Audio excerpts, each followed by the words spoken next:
An interview with B.F. Skinner, a program from the Center for the Study of Democratic Institutions in Santa Barbara. B.F. Skinner, a Harvard professor, is a man of many accomplishments. Acknowledged America's leading exponent of behavioral psychology, he is also the author of the utopian novel Walden 2. He invented a mechanism for observing animal behavior called the Skinner box, and the air crib, a mechanical baby tender. He invented a teaching machine. He likes to listen to music and play the piano. Currently, he is also surprised and dismayed to find himself the object of a remarkably heated controversy.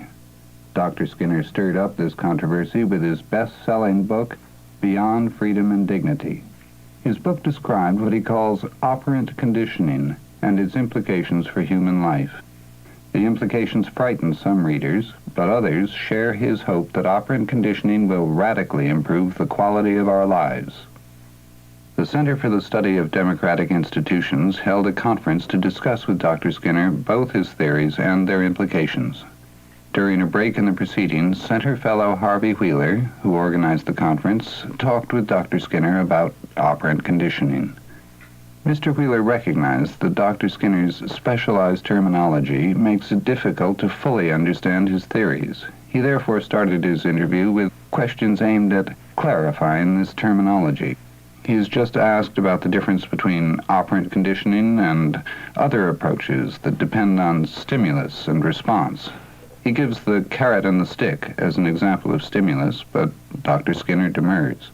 The carrot and the stick can be confusing because if you are using the carrot or the stick to make a balky horse go forward, for example, what do you do? Well, with the stick, you beat the horse until it goes forward. That is operant conditioning with a negative reinforcer. It's escape. The horse goes to escape a beating. And when you crack the whip without touching the horse, and the horse then speeds up, you're using a conditioned negative reinforcer, and by speeding up, the horse avoids the whip on its flank by escaping from the crack of the whip. And when it speeds up, you stop cracking the whip. When it slows down, you start cracking the whip and it speeds up. If you snap the whip, the effect on the horse is that of a stimulus which has in the past been correlated with an aversive condition. And by going fast, the horse can stop that. He can free himself from the threat of something.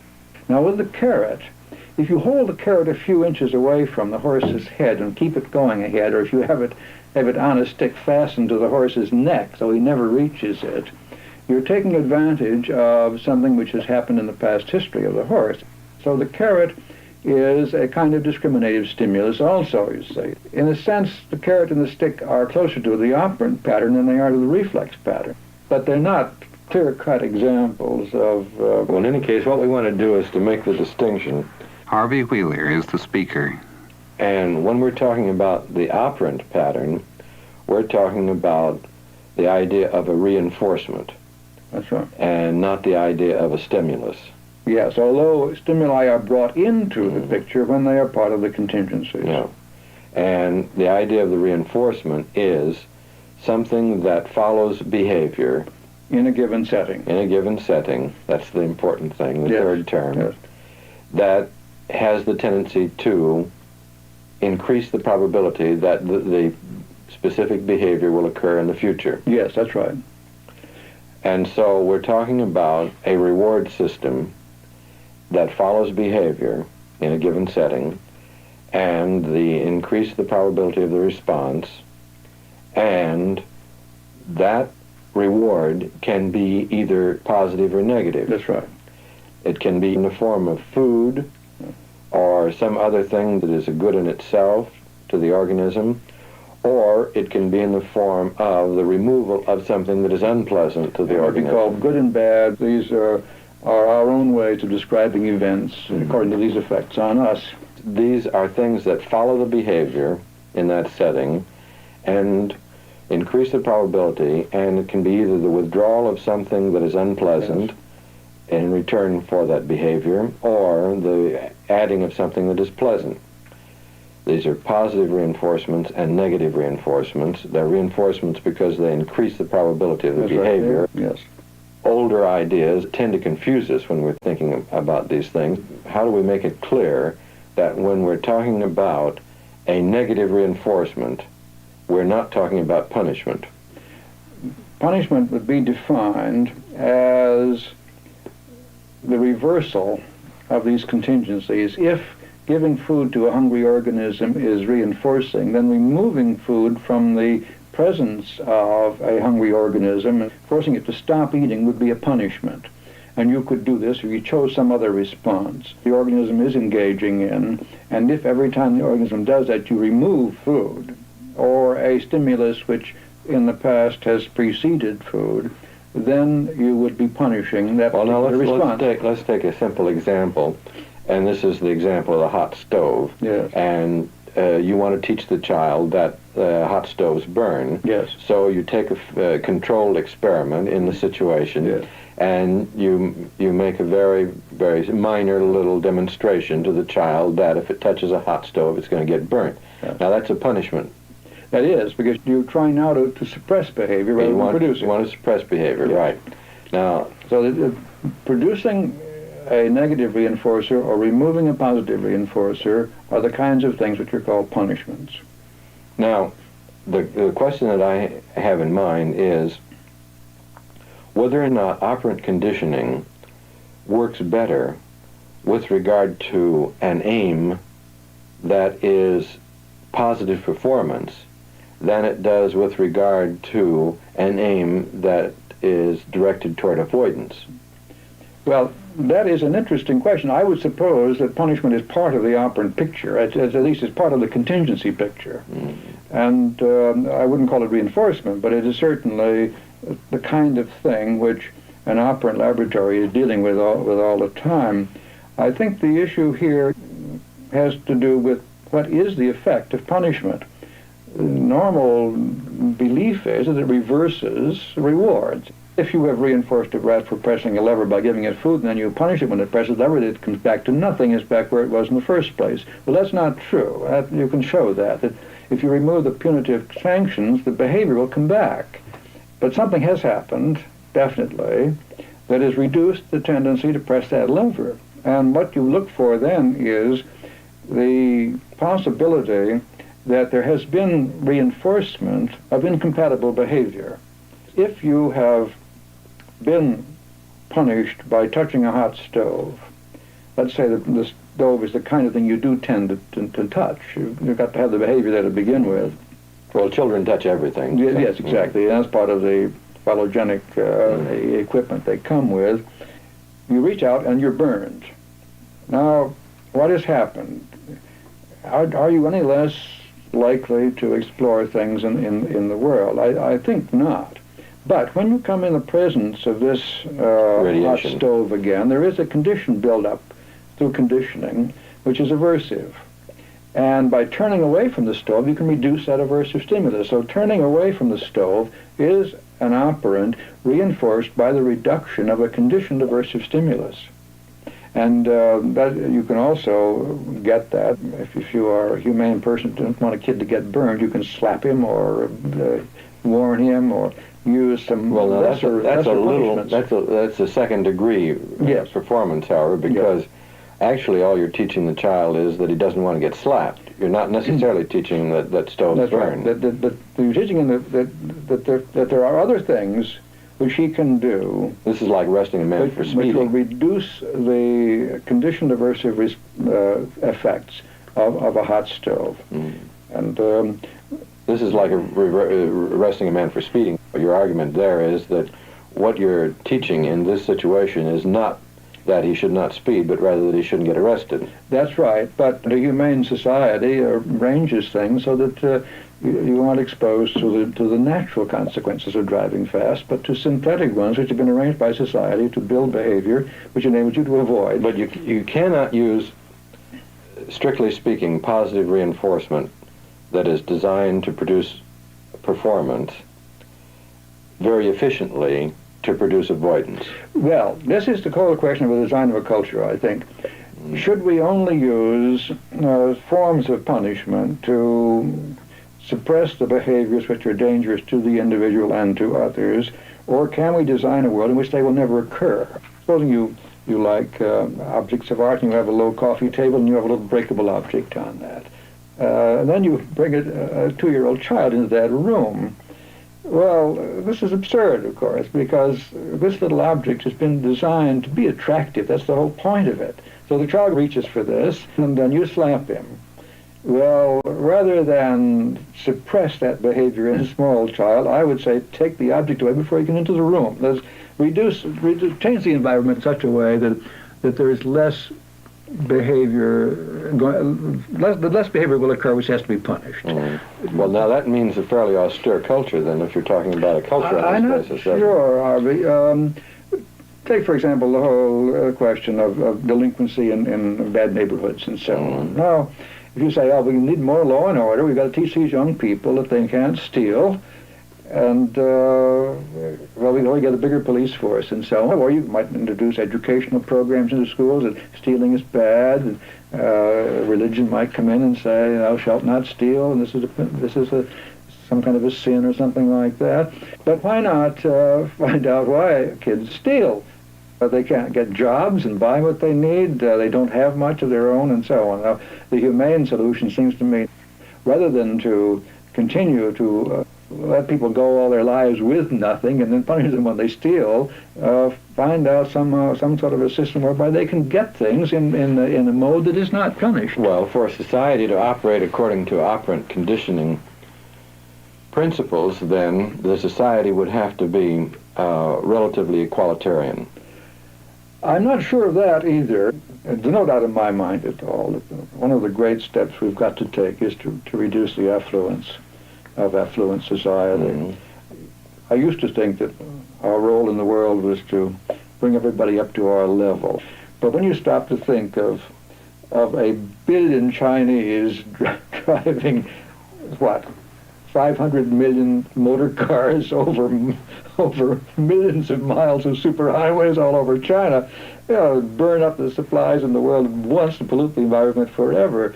We're not going to build a world like that. There's no question about that. And I think one of the great things we need is to redesign our life so that you can have a fine quality of life without this fantastic consumption. Let's get back to this question of what you do about variable rates of enjoyment of the goods of life, yes, and without providing an equalitarian well, when you said equalitarian, I thought at once of the kinds of arguments that Jensen is going to bring up. And Jensen, the psychologist who is working on genetics, yes, right, and believes that there are genetic differences which must be taken into account. And I do too. There's no doubt in my mind, quite apart from any ethnic implications. The gene pool is such that some people come up with a lot of highly useful skills and others don't. That bell-shaped curve, which turns up when you apply tests of intelligence or any other skill, is real. There's no doubt in my mind of that. Where a race comes into that is another matter. But let's just take it as it stands apart from that. Supposing the races all get mixed up so that as far as skin color goes and the facial features and so on, there's no difference. There would still be this enormous spread. Now, what do you do about it? Well, obviously, you cannot design an environment in which the less intelligent, if we can use that expression, end of this curve is going to do the kinds of things that people in the upper end do. They're not going to enjoy the same kinds of art, music, and so on. They're not going to engage in the same kinds of conversation or the same kinds of sports or games and all of that. But they're going to want to. That is the problem. You see, if the culture has taught them that they should, then you're going to have a hell of a lot of very unhappy people. This is the tragedy of the child of low IQ in a family of relatively high IQ. As this child is forced to do things he's not able to do. And forced to want to do things that he's not able to do. He things are expected of him. He's reinforced for doing any little thing in that direction. There's always something up against failure of one kind or another. That's a tragedy, and it would be a greater one if the world expected these people down here to be able to engage in conversation on advanced topics with the people at the other end. Now, this is exactly the problem that Plato confronts in the Republic, isn't it? Yes. As he comes to the conclusion that you've come to, namely that there are qualitative differences among people, and that some people are only fit for certain tasks in society. Well, that being fit for a task is making it a little rough, I think. Of course, that is correct. But that doesn't mean you then make slaves of them or anything of that sort. No, but there's a range of behavior that they can perform, and there's another range of behavior that they can't perform. And the problem that Plato tries to confront in the Republic is how to see that they do this behavior that they can do happily and industriously and accept their lot and not interfere with the overall behavior of the society in which other people, more talented and more able, are doing the things that they can do. And so Plato does this, of course, through a structure of the society itself, but also a system of beliefs, myths, that leads them to believe that that's their nature, and they better be happy with it, that's just. Yes. You're talking about something like the same thing. To some extent, except that formula of teaching them myths and so on can so easily be misused, and it does suggest fascism and Brave New World and the alphas and betas and gammas. Now, I didn't mean to suggest that we were talking about fascism. No, but I know you didn't, and I'm not suggesting that Plato was a fascist. Although many people have argued that, but I think there are other solutions to this. All right. And one of them that I've already suggested is that the kinds of things which the upper end of this curve engage in should be quite definitely moderate. As if you allow the brightest people to take an undue proportion of the goods of the world and to indulge themselves in all kinds of things, such as sports cars, for example, then there's going to be a great deal of trouble. I think that's exactly what Plato said also. Is it? As the philosopher kings, they didn't get wealth, and they didn't get the goods of life, and didn't even get pleasures of family and that sort of thing. No. Well, but what I am most concerned with, I really believe that the operant business is going to be extremely valuable in altering incentive conditions, and the incentive conditions which apply not only to workers but to management and entrepreneurs in general. But the primary thing that we're concerned with now is the quality of life. I think we've done nothing about the problem of leisure. Dr. Skinner here examined in some detail how man might most profitably use his increasing amounts of leisure. His idea, he explained, is to reinforce people for participating in leisure activities that develop their own personalities more fully. Now Mr. Wheeler raises the question of how society can condition people to behave in a way that is constructive from an ecological point of view. We have to devise reward systems that pay people for doing things that are sound from the standpoint of the overall cultural and ecological system rather than from the standpoint of individual gratification. What kinds of arrangements can we make in this way? Have you given much thought to that? Well, I have given a lot of thought to it, not too successfully. If you look at this historically, how have cultures suddenly reversed themselves on affluence? I think the Puritan Revolution in England, where some government takes over against all of the excesses of restoration and so on, and drops the level of affluence in an enormous distance. This doesn't seem to me to be a very good example, because the Puritan ethic was austere in one sense, but it was an ethic that also taught exploitation and depletion of resources. Oh yes, well I know. In a situation in which there was plenty of resources. No, I don't mean the whole thing. I was thinking of the character in George Eliot's Adam Bede. She's an evangelist, a Methodist evangelist. And that was her great line. There's a Lord up in the manor and so on. He may think he's happy, but I know I'm happy here. And of course, the Christian promise of heaven helped out on that too. He's going to go to hell, but I've got my inner riches, and I'm going to have an eternity of blessedness. You can, within a given culture, suddenly reject the affluence and all that it implies. And I think that's what these hippies are doing today. They're to hell with this. I can be happy in a with 4 or 5 other couples sharing a one-room apartment here. It's going to. I don't care about all of this space. I don't care about these fine surroundings and so on. I'm just going to be happy. Well, but you know the response that occurs there, and that is that this is a form of behavior that's only possible in a very wasteful, affluent society. Right. Oh, yes, of course. It's not a solution. So not really a solution. No, and I don't think that the Methodist evangelist solution is going to work.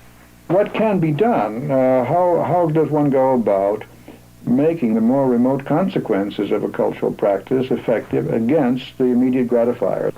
It appears that mainland China is closest to operating along something like operant conditioning lines of anything that we know about. Would you agree with that? Well, I don't for a moment think they got it from operant research. You're not It's very difficult. I suppose someday someone will know enough about it to know how this does come about, but it is also, again, a little like that Methodist preacher in Adam Bede. This was a very strict and puritanical revolt against a very corrupt regime, where the important way to marshal forces on your side was to insist upon corruption and how awful it was and so on. I think probably the greatest social revolution in history is going on there. In China? Yes, I think so. What makes you think it's so great? Well, because I meant great only in the sense of magnitude. I don't know whether it's in the right direction or not. I suspect it is. What makes you think it may be in the right direction? Well, because it looks like operant conditioning. No, I think that it shows a great deal. It shows a great deal of willingness to give up immediate gratifications for the sake of the future. For example, I understand it. They immediately got rid of all their pets, and no dogs or cats. Now, in America, there are nearly 40 million dogs and 35 million cats who are consuming some very high-quality food, if you can believe the ads that appear on television.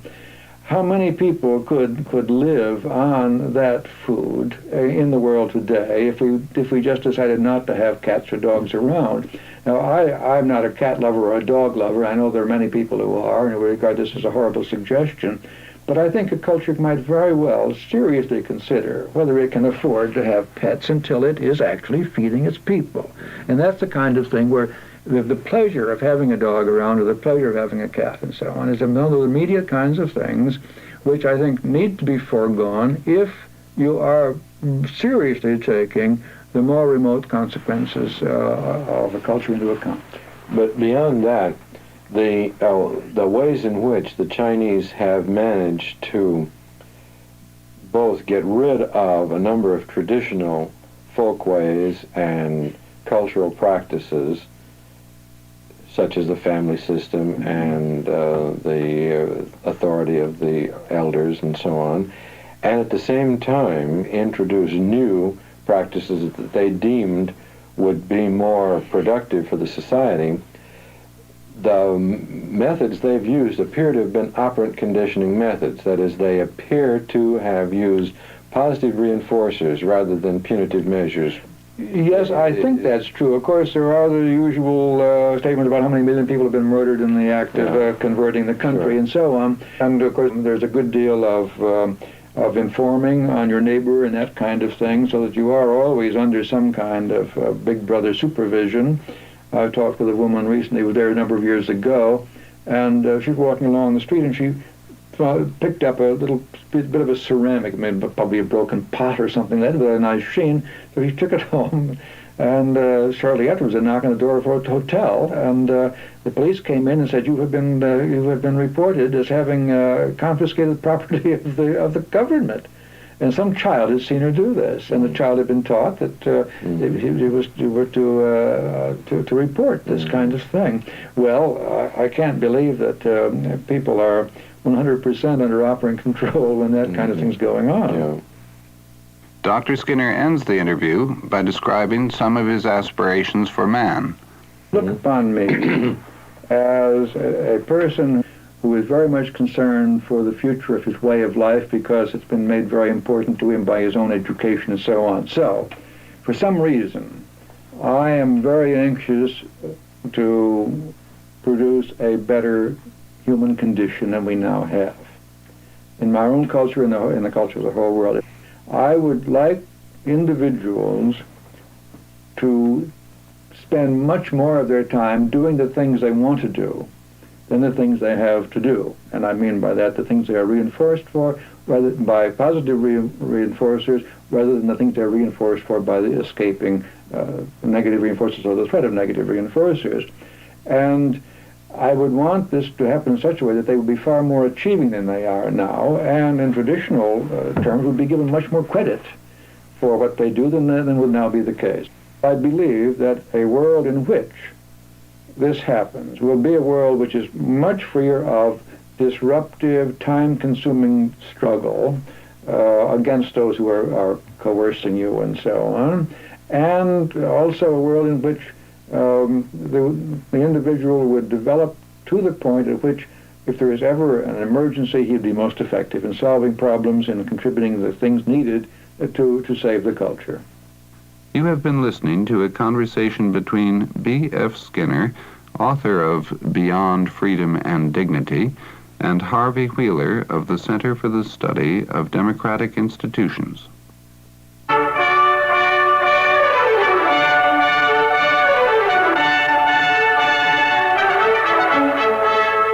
This conversation was recorded during a conference held at the Center in Santa Barbara, where this program originated.